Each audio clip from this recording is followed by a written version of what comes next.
हरे श्री कृष्णलाई वसुदेवले टोकरीमा हाले रात रात यमुनाको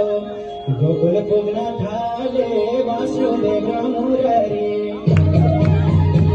हे गोकुलमा सवारी वासुदेव र मुरारी गोकुलमा सवारी वासुदेव र मुरारी हे गोकुलमा सवारी वासुदेव र मुरारी गोकुलमा सवारी वासुदेव र मुरारी गोकुलमा सवारी वासुदेव र मुरारी हरि छोराको ठाउँ छोरी हुँदा कंस क्रुद्ध थियो श्री कृष्णलाई बिस्ती लाउन हुकान पठायो कसले मार्न सक्छ र